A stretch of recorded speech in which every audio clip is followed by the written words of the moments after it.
Hello everyone, my name is Harsh और मैं एक ऑनलाइन सेलर हूँ फ्लिपकार्ट पे और अदर प्लेटफॉर्म्स पे। आई जस्ट स्टार्टेड तो मैंने कुछ चीज़ें ऑब्ज़र्व की तो आई थॉट कि मैं आप लोग शेयर करूँ। बेसिकली क्या होता है, स्टार्टिंग में हम लोग सोचते हैं कि जैसे कि हम कोई प्रोडक्ट लिस्ट करते हैं तो जितने का प्रोडक्ट है उसको उससे डबल अमाउंट पर अगर हम लिस्ट करते हैं, सपोज़ कि हम 100 रुपये का प्रोडक्ट लेके आते हैं, उसको 200 रुपये का लिस्ट कर देते हैं, तो हमें लगता है कि 100 रुपये की हमारी कॉस्टिंग है, 30 40 50 रुपये फ्लिपकार्ट अपना कमीशन लेगा और बाकी 50 रुपये हमें वापस एज ए प्रॉफिट मिल जाएंगे, so we can start our business. But reality में ऐसा नहीं होता है।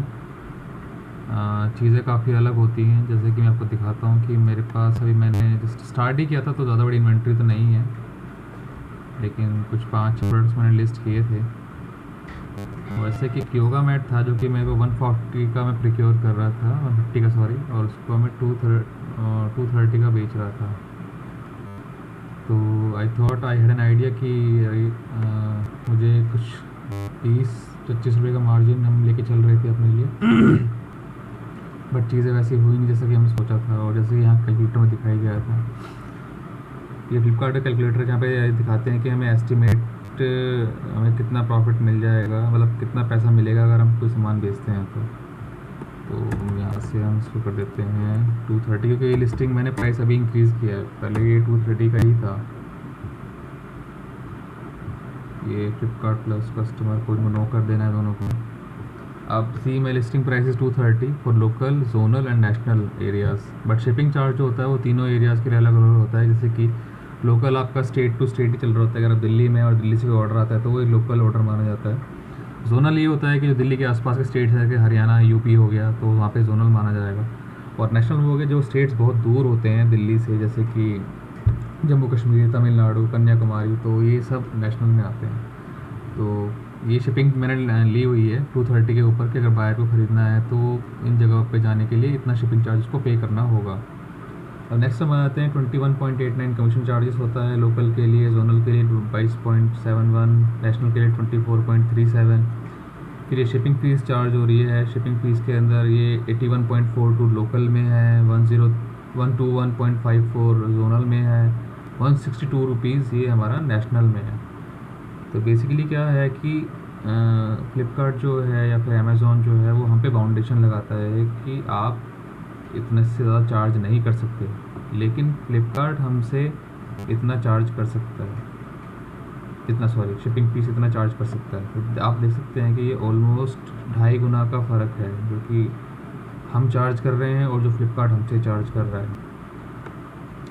फिर उनकी एक ये फिक्स्ड फ़ीस आ जाती है, कलेक्शन फ़ीस आ जाती है, तो उसके बाद जो हमें बचेगा वो ये बचेगा 85.49, 140.10, 108.92। ये तब होगा जब हमें हमारे ऑर्डर्स प्रीपेड होंगे।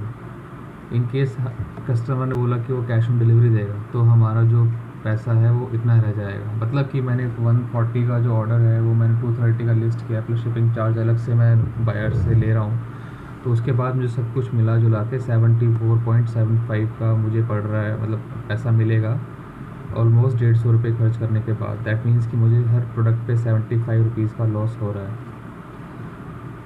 चलो हम इसको भी देखते, अगर कि मानते कि चलो कुछ ऑर्डर्स लोकल होंगे, कुछ नेशनल होंगे, लेकिन जब पेमेंट्स को हमने ओवरव्यू किया तो सिनेरियो बिल्कुल ही चेंज सा नज़र आया हमें।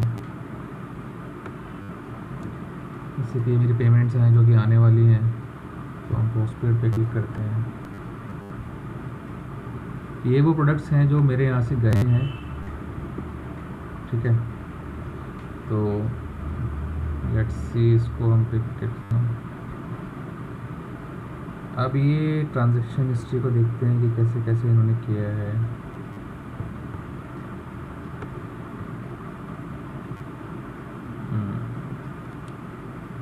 तो ये 275 का प्रोडक्ट था, 230 + 45, दैट मीन्स कि ये एक जोनल ऑर्डर था। तो जोनल ऑर्डर के अंदर अभी हम देखेंगे कि शिपिंग चार्ज कितना होना चाहिए था। इसको हम इधर ओपन कर लेते हैं।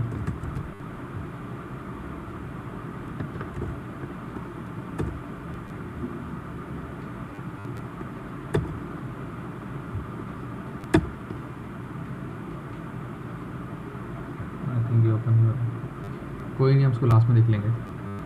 तो जोनल ऑर्डर पे इन्होंने अब मार्केट प्लेस फ़ीस जो लगा रखी है वो लगा रखी है 185 रुपीज़, मतलब 275 में से 185 तो सीधा सीधा मार्केट प्लेस फ़ीस है। उसके बाद कुछ टैक्सेस वगैरह हैं, उसके बाद जो कट कटा के अमाउंट बचता है वो हमारा 51.75 ही है। दैट मीन्स कि जो इन्होंने वहाँ पे दिखाया था कैलकुलेटर में कि 74.75 समथिंग मिलेगा, उतना अमाउंट भी हमें नहीं मिल रहा है। अब जो हमारा लॉस है वो बढ़ के 100 रुपीज़ का हो गया पर योगा मैट। तो ये सब चीज़ें हैं जो आप लोगों को देख लेनी चाहिए इनिशियली कि क्या चीज़ बोली जा रही है और क्या हमें मिलने वाली है। तो इसका एक सिंपल सा मुझे जो सॉल्यूशन नज़र आता है वो ये है कि आप एक कोई भी ऑर्डर जो आप लिस्ट करना चाहते हैं, प्रोडक्ट जो आप लिस्ट करना चाहते हैं, उसके लिए आप ऐसा कर सकते हैं कि पहले आप एक ही इन्वेंट्री के अंदर एक ही यूनिट को डालें और एक यूनिट को डालने के बाद उसको शिप करें और उसकी पेमेंट का वेट करें। जब वो पेमेंट आपके अकाउंट के अंदर आ जाती है और आपको लगता है कि हाँ कुछ प्रॉफिट है इसके अंदर, तब जाके उसको आगे लिस्टिंग करना स्टार्ट करें। क्योंकि अभी तो मेरे पास कोई रिटर्न्स नहीं आए, तब ये हालत है। अगर रिटर्न्स आना स्टार्ट हो जाएंगे तो शायद ये ज़ीरो भी हो जाएगा। सो बेसिकली मतलब इतना बड़ा लॉस एक सिंगल प्रोडक्ट पे है, तो फिर हमें हर स्टेप सोच समझ के ही चलना चाहिए। तो मेरा यही सजेशन है कि जब भी आप कोई प्रोडक्ट लिस्ट करें तो सिंगल प्रोडक्ट को लिस्ट करें और उस प्रोडक्ट को पहले आप शिप करें, उसकी पेमेंट का वेट करें। पेमेंट आ जाए, अगर आपको उसके अंदर कुछ प्रॉफिट नज़र आता है तो फिर आगे उसको कंटिन्यू करें, अदरवाइज़ उसको वहीं पे स्टॉप कर दें, किसी और प्रोडक्ट के ऊपर अपना ध्यान देना स्टार्ट करें। ऐसा नहीं है कि ये सभी होता है, लेकिन फ्लिपकार्ट और अमेज़ॉन या फिर कोई भी ऑनलाइन पोर्टल होगा तो वहाँ पर आपको यही है कि जो आपके प्रोडक्ट की कॉस्ट है उससे ऑलमोस्ट 3 गुना ज़्यादा आपको उसको लिस्ट करना पड़ेगा। सपोज़ कि कोई 100 रुपये का सामान है तो वो आपको 300 रुपये या 350 रुपये का लिस्ट करना पड़ेगा, या फिर उससे ऊपर लिस्ट करना पड़ेगा to earn the profit, otherwise profits निकल के नहीं आएंगे। तो ये मेरी फर्स्ट वीडियो थी, छोटी सी जानकारी आप लोगों को देने के लिए। आई होप आपको अच्छी लगी होगी। आई विल नॉट से कि सब्सक्राइब कीजिए या लाइक कीजिए, but I just wanted to share the information that I have and which I was facing. So please be careful in future if you're doing any online business. Have a great day. Bye.